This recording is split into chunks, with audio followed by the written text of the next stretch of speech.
The strange boy was raised by his grandparents, but they died. It turned out that the albino was kept in the basement. Sheriff Barnum invited a child psychologist, Jesse Caldwell, to come here. Neighbors say that the boy is mentally retarded and, in general, some kind of abnormal. Perhaps the old people were hiding him from everyone for a reason. The sheriff and the psychologist went down to the basement. The boy was sitting in the dark and said in a calm voice that his name was Powder. Finally, the boy appeared. Jeremy Reed, that's the guy's real name. The sheriff could not take his eyes off such an unusual person. Jeremy says he can stay outside as long as the sun is not too high. He has a painful sensitivity to light. Sometimes even dark glasses do not help. Powder never went to school, although he loves to read. He has a phenomenal memory. The guy asked Jesse to name any page in the book, and he told him exactly what was written there from memory. He knows by heart all the books in his considerable collection.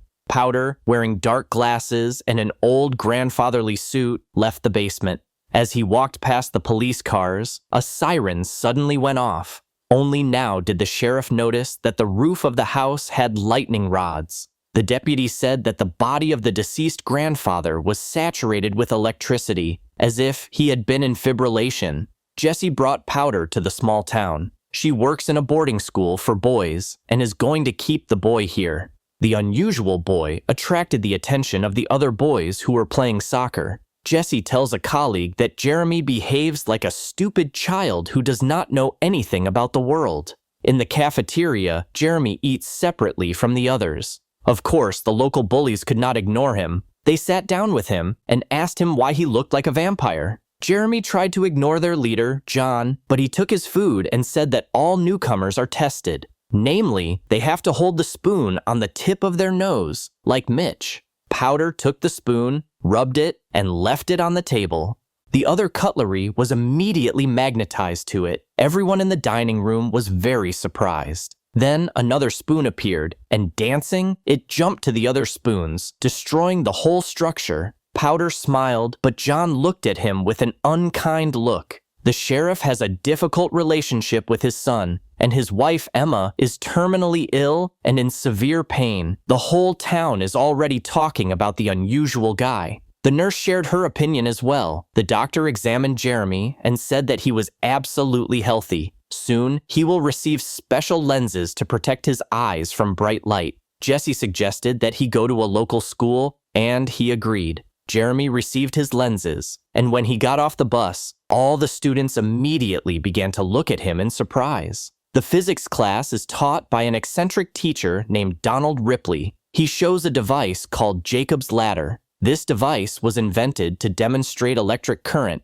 Electric arcs appear one after another and cause Powder discomfort. He shakes all over, and the metal objects around him jump and deform. Suddenly, electricity began to pass through Jeremy. The boy was lifted into the air and stayed there until Donald broke the device. The teacher touched the boy, and an electric current passed through his body. Reporters gathered near the hospital where Jeremy was admitted, but the sheriff did not allow them to enter the ward. The doctor said that Jeremy has no signs of electric shock. He feels great, although a huge hole has been burned in his sweater. The teacher concluded that Jeremy is an electrician, which is why his hair does not grow. Meanwhile, Powder escaped from the hospital. He walked down the street until his classmate's dog started barking at him. Lindsay is surprised that the boy recovered so quickly. She noticed that Jeremy has beautiful eye color, but he immediately took off the lens, which confused her a little. All the neighbors stare at Powder. He admits that he can listen to people from the inside, all their thoughts and memories. But Lindsay did not take his words seriously.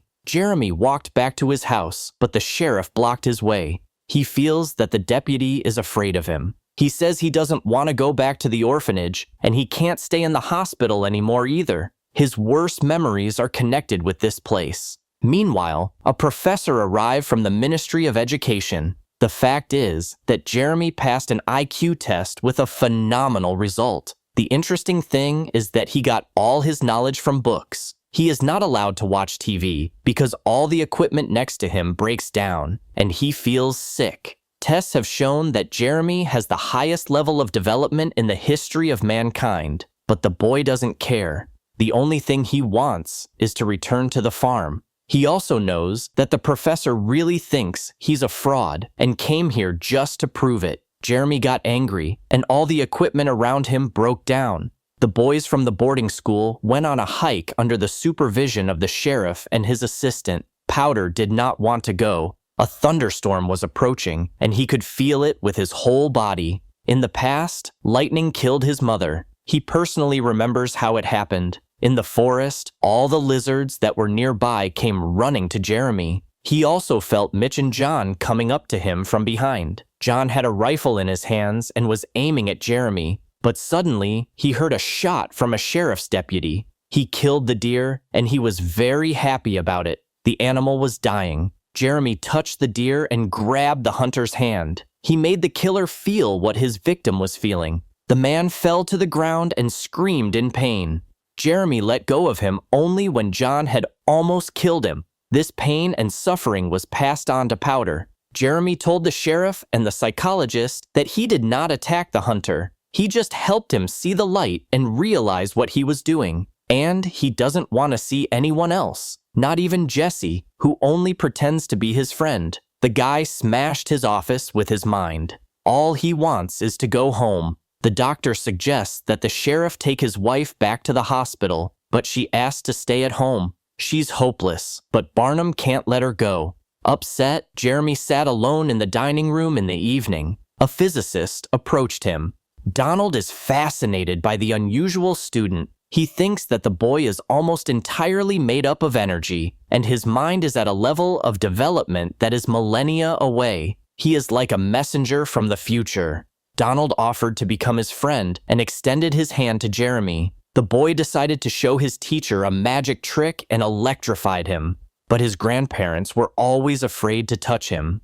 The sheriff's deputy changed a lot. He threw all his weapons out of the house and refused to participate in the shooting competition. He even stopped carrying a weapon at work. The man admits that when Jeremy touched his arm, he felt wild fear and pain. It was as if he was dying with the deer. Since then, he has not been able to hunt anymore. At night, the sheriff came to Jeremy and asked him to go to his house. Barnum wanted to know what his wife Emma was thinking and feeling. Jeremy relays her thoughts. The woman will not be able to die in peace until she learns that her husband and son have reconciled. Emma believes that Jeremy is an angel who has crossed over to take her away. The woman asked to put her old silver ring on her finger. For a short while, she even regained consciousness. Meanwhile, the anxious nurse called the sheriff's son to come over as soon as possible. The father came out and hugged his son tightly. Finally, Emma was able to go to heaven in peace.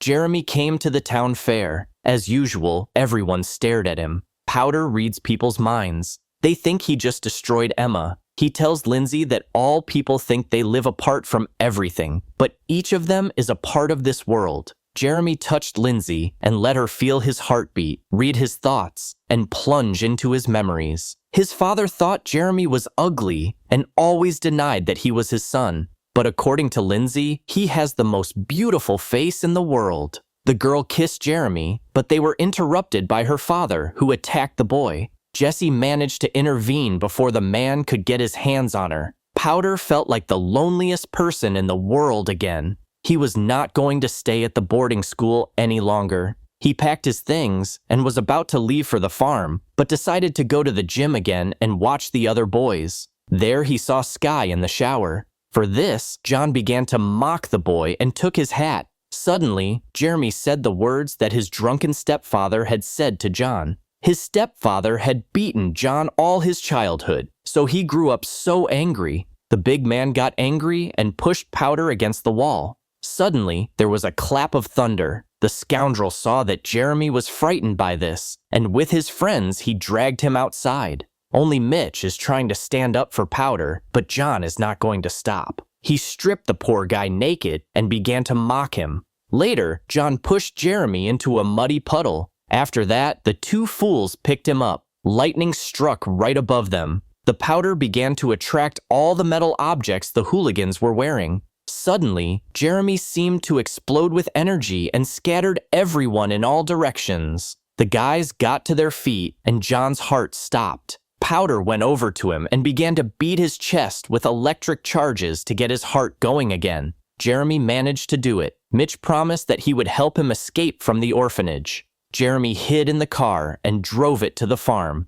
He finally got home and went down to the basement. Soon, Jesse came here and found the boy in a completely empty room. Everything the boy had ever owned had been taken from there. She promises Jeremy that if he comes with her, they will definitely figure something out.